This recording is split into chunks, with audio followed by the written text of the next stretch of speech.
지난 주일부터 주님이 가르쳐 주신 주기도문에 관하여 살펴보고 있습니다.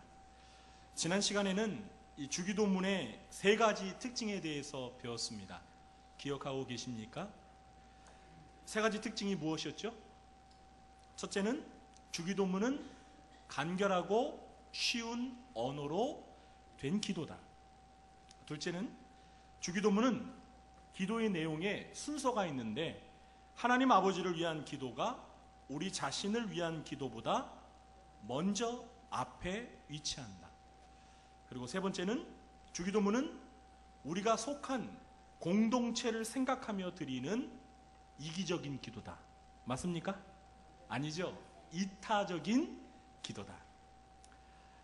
지난 한 주간 개인적으로 기도하실 때 이 주기도문의 특징을 살려서 기도하셨습니까? 이렇게 기도하라는 예수님의 말씀처럼 예수님이 가르쳐 주신 대로 꼭 기도하시기를 주님의 이름으로 축원합니다. 우리는 지난 주일에 이 주기도문이 5가지 부분으로 구성되어 있다는 것을 배웠습니다. 5개의 손가락을 이용하여 설명해 보겠습니다. 먼저 첫 번째 이 엄지손가락 부분에 해당하는 것이 무엇이죠? 기도의 상대를 부르는 것입니다. 하늘에 계신 우리 아버지요. 그리고 두 번째 해당하는 이 검지손가락은 하나님 아버지를 위한 기도 3가지입니다. 하나님의 이름과 그리고 하나님의 나라와 하나님의 뜻을 위한 기도입니다. 그리고 세 번째 이 중지는 우리 자신을 위한 기도 3가지입니다. 그 3가지가 무엇이죠? 우리의 필요를 구하고 우리의 제사함 그리고 악에서 우리를 보호해달라는 기도 내용입니다. 그리고 이 약지는 하나님께 영광을 돌리는 성령으로 되어 있습니다. 그리고 마지막 새끼손가락은 무엇이죠? 아멘. 이렇게 끝을 맺습니다. 오늘 이 시간에는 이 주기도문의 첫 번째 부분과 두 번째 부분에 해당하는 기도 내용에 담긴 의미를 구체적으로 살펴보려고 합니다. 이 주기도문의 첫 번째 부분은 하늘에 계신 우리 아버지여입니다. 이것은 기도의 상대가 누구이며 기도자와 어떤 관계인지를 가르쳐 줍니다. 예수님이 주기도문에서 기도에 관하여 제일 먼저 가르쳐 주시는 것은 기도는 대화처럼 상대가 있다는 것입니다. 그래서 기도를 시작할 때는 기도를 듣는 상대방을 부르면서 시작해야 한다는 것입니다. 간혹 어떤 분들은 이 기도를 시작하실 때 이 첫 번째 부분을 생략하고 기도의 본론부터 말하면서 시작하는 분들이 있습니다. 그러나 그것은 바람직하지 않습니다. 반드시 기도의 시작은 기도의 상대를 부르는 것으로 시작해야 합니다. 자, 그러면 기도의 상대가 누구입니까? 주기도문에서 예수님께서 가르쳐 주시는 기도의 상대는 하늘에 계신 우리 아버지입니다. 그냥 우리 아버지라고 하면 이 땅에 우리를 낳아준 이 육신의 아버지로 착각할 수도 있기 때문에 예수님께서는 앞에다가 하늘에 계신 이라는 수식어를 붙여서 하나님 아버지임을 분명히 알게 해주셨습니다. 사람들이 기도를 시작하면서 하나님을 부르는 호칭은 여러 가지입니다. 하나님, 주님, 여호와여 이런 호칭을 사용해서 기도를 할 수가 있습니다. 그런데 예수님이 추천해 주시는 가장 좋은 호칭은 무엇이죠? 아버지입니다. 아버지입니다. 복음서를 읽어보면 특히 요한복음에서 예수님께서는 기도하실 때나 말씀을 하실 때 하나님을 가리켜서 항상 아버지라고 부르셨습니다. 아버지라는 호칭은 기도하는 자가 기도의 상대인 하나님을 아버지라고 부를 수 있는 자녀라는 사실을 상기시켜 줍니다. 그래서 기도에 관한 가장 좋은 정의가 무엇이죠?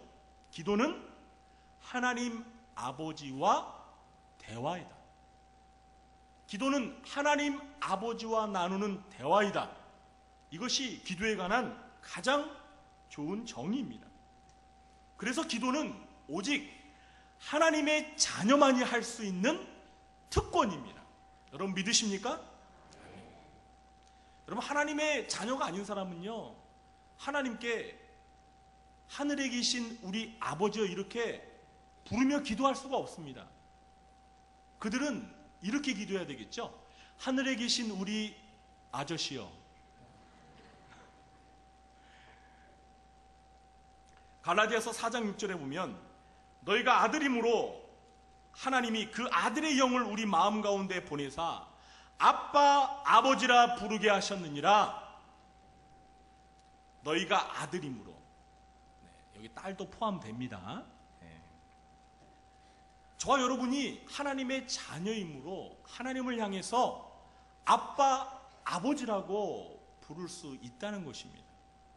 사랑하는 성도 여러분, 기도하실 때 우리 예수님이 가르쳐 주신 대로 하나님을 아버지라고 부르십시오. 특히 어린 자녀들이 아버지를 향해 친근하게 아빠라고 부르듯이 하나님을 향해 아빠라고 부르며 기도하십시오. 이 아빠, 아버지라고 할 때 이 아빠라는 말은요, 아람어인데요, 우리말 아빠와 발음도 똑같고 의미도 똑같습니다. 하나님은 우리가 하나님께 기도할 때 다른 어떤 호칭보다도 아빠, 아버지라는 호칭을 듣고 싶어 하십니다. 예수님은 마태복음 7장 11절에서 너희가 악한 자라도 좋은 것으로 자식에게 줄 줄 알거든 하물며 하늘에 계신 너희 아버지께서 구하는 자에게 좋은 것으로 주시지 않겠느냐, 이렇게 말씀하십니다.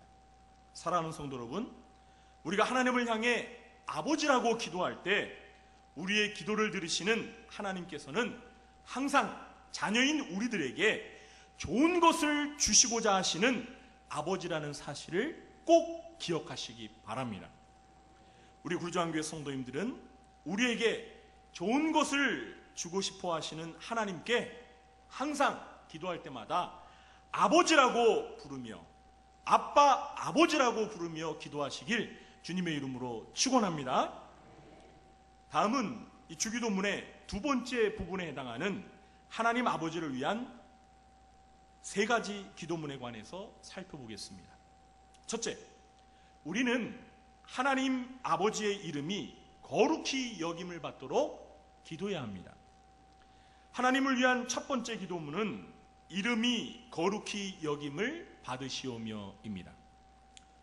자, 그런데요, 이 그리스어로 된 이 원문을 읽어보면 이름 앞에 당신의라는 단어가 있습니다. 그러니까 여기서 말하는 이름은 누구의 이름이죠?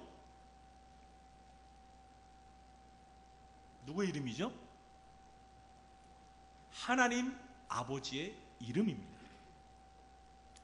하늘에 계신 우리 아버지여, 당신의 이름이 거룩히 여김을 받으시오며. 당신이 누구예요? 하늘에 계신 우리 아버지예요. 그런데 이 우리말에는요, 하나님을 향해서 이 당신이라고 그러면 버릇이 없다고 그러잖아요. 우리말에는 이 존칭어를 쓰는 그런 예법이 있기 때문에 원래 이 그리스어에는 당신의라는 말이 있는데 우리말로 옮길 때 이걸 빼버린 겁니다. 그래서 최근에 와서 우리말로 이 번역되어 있는 기도문, 주기도문을 보면은 이 당신의라는 표현 말고 아버지의라는 말을 이렇게 앞에다가 수식어로 넣어서 주기도문을 번역한 그러한 문장들이 있습니다. 저는 이게 참 좋다고 생각을 합니다. 하늘에 계신 우리 아버지여, 아버지의 이름이 거룩히 여김을 받으시오며. 이 이름은 하나님의 이름입니다. 당연한 이야기지만 이 사람과 동물과 사물의 이름이 있듯이 하나님에게도 이름이 있습니다. 여러분, 하나님의 이름이 무엇입니까? 하나님의 이름은 여호와입니다. 혹시 여기에 여씨 계십니까? 네, 네, 우리 교회 여씨 계십니다. 네, 우리 여 집사님 하나님과 종씨십니다. 네. 네, 하나님 가문이에요. 네, 아주 영예로운 가문입니다. 농담입니다. 또 진짜 여씨라고 생각하시고 또 여씨 족보에서 또 하나님 찾지 마시고요. 자, 이 여호와라는 이름은 스스로 존재하는 자라는 의미를 가지고 있는데요. 세상에는 이 똑같은 이름을 가진 동명 이인들이 많죠. 우리 교회도 이름이 똑같은 분들이 계셔서 이름 뒤에다가 이 구분을 하려고 뭐 A, B 이렇게 붙여서 부르기도 합니다. 자, 그러나 하나님의 이름인 여호와는 하나님 외에는 사용할 수 없는 이름입니다. 그러니까 여호와 A, 여호와 B 이런 거는 없습니다. 왜 그렇습니까? 이 세상에 스스로 존재하는 자는 오직 하나님 한 분밖에는 없기 때문입니다. 제 말이 맞습니까? 틀립니까? 맞죠? 그래서 이 하나님의 이름은 오직 하나님만이 사용할 수 있는 하나님만의 고유하고 그리고 거룩한 이름입니다. 여러분, 이름만 거룩한 것이 아니고요, 그 이름을 사용하시는 하나님 자신이 거룩하신 하나님이십니다. 하나님은 십계명 가운데 제3계명에서 너는 네 하나님 여호와의 이름을 망령되게 부르지 말라고 명령하셨습니다. 왜 그렇습니까? 여호와의 이름이 거룩한 이름이기 때문입니다. 그래서 여러분, 이스라엘 사람들은요, 유대인들은 지금도 옛날이나 지금이나 이 땅에 종이가 떨어져 있잖아요. 그러면 절대 밟지를 않습니다. 왜 그런 줄 아십니까? 그 종이에 혹시라도 하나님의 이름이 쓰여 있을까봐 염려가 되어서, 혹시라도 하나님의 이름이 거기에 쓰여 있는데 자기가 실수로 그 종이를 밟아버리면 하나님의 이름을 밟아버린 거잖아요. 그래서 종이를 밟지 않는데요. 그래서 저도 이제 종이를 안 밟으려고 노력을 합니다. 종이를 피해 가야 될 것 같아요. 그만큼 이스라엘 사람들은 하나님의 이름을 경외했다는 거예요. 여러분, 누차 말씀을 드리지만 이스라엘 사람들은 성경을 읽을 때에도 여호와라는 하나님의 이름이 나오면 혹시라도 하나님의 이름을 망령되이 부를까봐 아예 여호와라고 부르지 않고 주님이라고 고쳐서 불렀다니까요.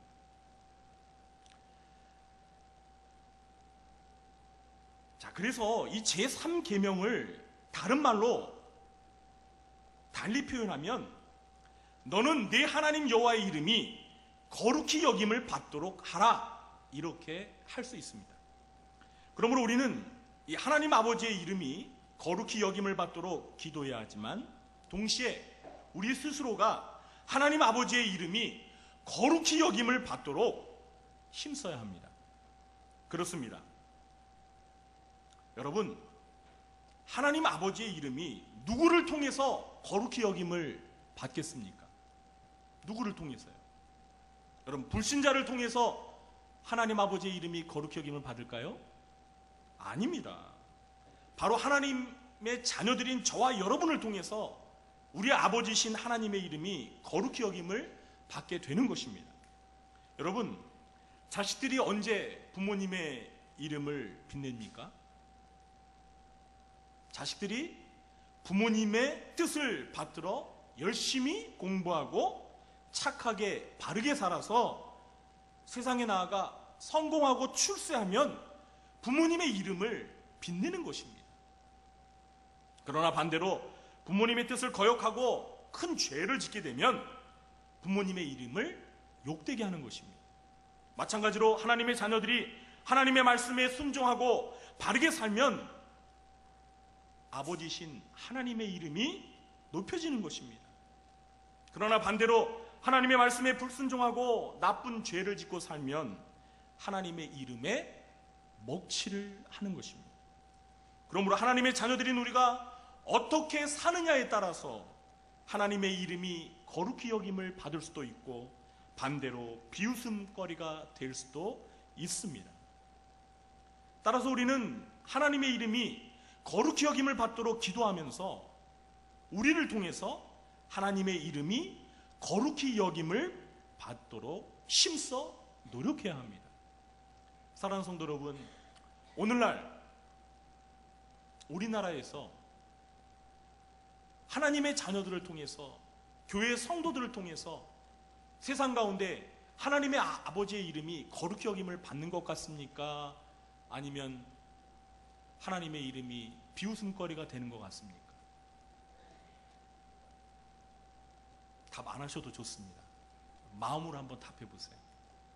그리고 내 자신이 하나님 아버지의 이름을 거룩하게 여김을 받도록 살고 있는지, 아니면 나 때문에 하나님 아버지의 이름이 비웃음거리가 되는지 한번 잘 생각해 보시기 바랍니다. 우리 구주함교회 성도님들은 모두가 하나님의 이름이 거룩히 여겨지도록 기도하시고 힘써 노력하며 사시길 주님의 이름으로 축원합니다. 둘째, 우리는 하나님의 나라가 임하도록 기도해야 합니다. 하나님을 위한 두 번째 기도문은 나라의 임하옵시며입니다. 이 기도문도 그리스어 원문을 보면 나라 앞에 당신의라는 수식어가 사용되어 있음을 보게 됩니다. 그러니까 이 주기도문에서 예수님이 말씀하신 나라는 이 세상 나라가 아니라 누구의 나라죠? 하나님의 나라입니다. 예수님께서는 두 번째로 하나님의 나라가 임하도록 기도하라고 말씀하십니다. 여러분, 하나님의 나라가 무엇입니까? 하나님의 나라. 하나님의 나라는 하나님이 왕이 되셔서 다스리시는 나라입니다. 그러므로 하나님의 나라에는 하나님의 통치를 받는 백성들이 있어야 합니다. 여러분, 어느 나라가 있는데요, 왕이 있습니다. 그런데 백성들이 하나도 없으면 그게 나라입니까? 아닙니까? 네? 그런 나라 있습니까? 왕만 혼자 덩그러니 있는, 백성들은 하나도 없는 그런 나라 있습니까? 없어요. 그건 나라가 아니에요. 그냥 무인도에 혼자 가 있는 거죠. 그건 나라가 아닙니다.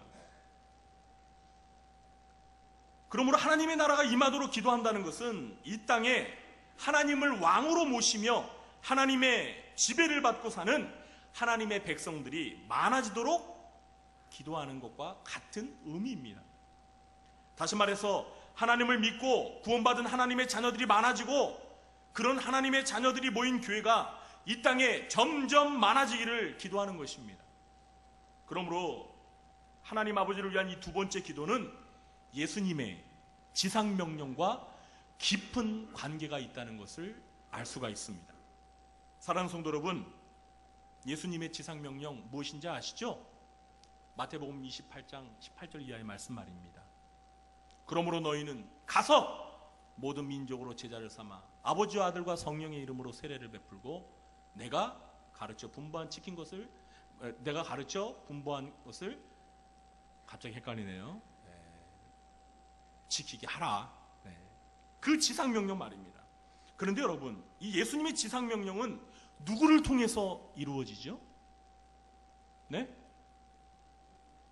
크게 말씀해 보세요. 그렇죠. 바로 예수님을 믿는 신자들의 모임인 교회를 통해서 이 지상명령이 성취가 되는 것입니다. 믿습니까?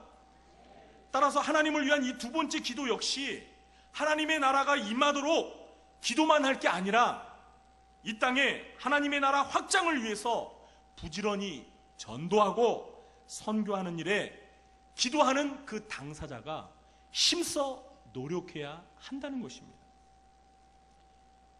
이 땅에 있는 교회는 하나님이 다스리시는 하나님의 나라라고 말할 수 있습니다. 예수님은 하나님의 나라로서의 교회가 모든 민족 가운데 세워지길 바라십니다. 그리고 이것을 위해서 우리가, 교회가, 하나님의 자녀들이 기도하고 전도하며 선교하기를 원하십니다. 저는 우리 구리조항교회가 예수님의 지상명령을 따라 이 땅에 하나님의 나라가 세워지도록 열심히 기도하고, 기도하는 만큼 열심히 전도하고 선교하는 교회가 되기를 주님의 이름으로 축원합니다. 셋째, 우리는 하나님의 뜻이 하늘에서와 같이 이 땅에서도 이루어지도록 기도해야 합니다. 하나님을 위한 세 번째 기도문은 뜻이 하늘에서 이루어진 것처럼 땅에서도 이루어지이다입니다. 이 기도문도 역시 그리스어로 된 원문을 읽어보면 이 뜻 앞에 당신의라는 수식어가 붙어 있습니다. 그러니까 여기에서 우리가 이루어지도록 기도해야 하는 뜻은 누구의 뜻이죠? 저의 뜻도 아니고 여러분의 뜻도 아니고 누구의 뜻이에요? 하나님 아버지의 뜻입니다. 예수님의 말씀에 따르면 하나님 아버지가 계신 저 하늘에서는 이미 하나님의 뜻이 이루어졌다고 합니다. 그리고 이제 예수님은 이 땅에서도, 우리가 발을 딛고 사는 이 땅에서도 하나님의 뜻이 저 하늘에서와 같이 이루어지도록 기도해야 한다고 말씀하십니다. 사랑하는 성도 여러분, 그런데 이 하나님의 뜻이 이 땅에서 누구를 통해서 어떻게 이루어질까요? 그냥 우리가 기도만 하면 저절로 하나님의 뜻이 이루어집니까? 어떻습니까? 결코 아닙니다. 이 땅에서 하나님 아버지의 뜻은 하나님의 자녀들인 저와 여러분을 통해서 이루어지는 것입니다. 예수님께서는 마태복음 12장 50절에서 이렇게 말씀하셨습니다. 누구든지 하늘에 계신 내 아버지의 뜻대로 하는 자가 내 형제요 자매요 어머니이니라 하시더라. 누가 예수님의 가족이라고요? 하늘에 계신 아버지의 뜻대로 하는 그 사람이 예수님의 가족이고 하나님의 가족이고 하나님의 자녀라는 거예요. 믿으십니까? 또한 마태복음 7장 21절을 보시면 나더러 주여 주여 하는 자마다 다 천국에 들어갈 것이 아니요 다만 하늘에 계신 내 아버지의 뜻대로 행하는 자라야 들어가리라 말씀하셨습니다. 여러분, 우리가 언제 주여 주여 하죠? 힘들 때, 힘들어서 기도할 때, 그죠? 주여 주여 하고 부르짖으며 기도하지 않습니까? 그런데요, 주여 주여 부르짖어 기도한다고 다 하늘나라에 들어가는 게 아니라는 거예요. 누가 천국에 들어가요? 주여 주여 부르짖으며 기도하면서 하늘에 계신 하나님 아버지의 뜻대로 행하는 사람이 들어간다는 것입니다. 여러분, 이 사실을 믿으십니까? 그러므로 이 두 가지 말씀을 통해서 우리가 내릴 수 있는 결론은 천국에 들어가게 될 하나님 아버지의 자녀들이 바로 하나님 아버지의 뜻을 행하는 자가 되어야 한다는 것입니다. 여러분, 동의하십니까? 그러므로 하나님의 자녀들인 우리는 하나님 아버지의 뜻이 이 땅에서 이루어지도록 기도하면서 하나님 아버지의 뜻을 행해야 하는 것입니다. 그런데 여러분, 하나님 아버지의 뜻을 행하기 위해서는 먼저 선행되어야 할 것이 무엇이죠? 네? 하나님의 아버지의 뜻을 행하기 위해서는 먼저 뭐가 선행되어야 돼요? 하나님 아버지의 뜻이 무엇인지 아는 게 먼저 선행되어야 합니다. 하나님 아버지의 뜻을 모르는데 어떻게 하나님 아버지의 뜻을 행할 수 있겠습니까? 그래서 사도 바울은 로마서 12장 2절에서 우리에게 이렇게 권면합니다. 너희는 이 세대를 본받지 말고 오직 마음을 새롭게 함으로 변화를 받아 하나님의 선하시고 기뻐하시고 온전하신 뜻이 무엇인지 분별하도록 하라. 하나님의 선하시고 기뻐하시고 온전하신 뜻이 무엇인지 알아라 이 말입니다. 알아야 하나님 아버지의 뜻을 행할 수 있기 때문입니다. 저와 여러분은 하나님의 선하시고 기뻐하시고 온전한 뜻이 무엇인지 분별하도록 힘쓰시기 바랍니다. 자, 그런데 여러분, 이 하나님 아버지의 뜻이 무엇인지 제대로 정확하게 쉽게 분별하는 방법이 무엇입니까? 네? 바로 하나님의 말씀인 성경책을 읽는 것입니다. 왜 그렇습니까? 하나님께서는 이 성경책에다가 하나님 아버지의 뜻이 무엇인지를 다 기록해 주셨기 때문입니다. 여러분 믿으십니까? 그래서요, 하나님의 뜻을 알기 위해서는 바로 이 성경책을 열심히 읽고 배워야 하는 것입니다.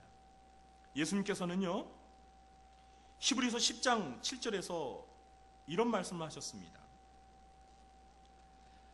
하나님이여 보시옵소서, 두루마리 책에 나를 가리켜 기록된 것과 같이 하나님의 뜻을 행하러 왔나이다.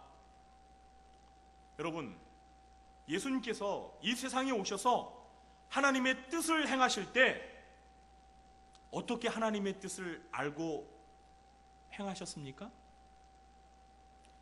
두루마리 책에 예수님에 대해서 가리켜 기록된 것을 예수님이 읽고 그 하나님의 뜻대로 행했다라는 거예요. 이 두루마리 책은 예수님 당시에 구약 성경을 가리키는 것입니다. 구약 성경에 앞으로 오실 메시아 예수 그리스도에 관한 많은 예언이 기록되어 있는데, 예수님께서 이 세상에 오셨을 때 이 구약 성경을 열심히 읽고 자기에 대한 예언을 보고 그것이 하나님의 뜻인 줄 알고 그대로 행했다라는 거예요.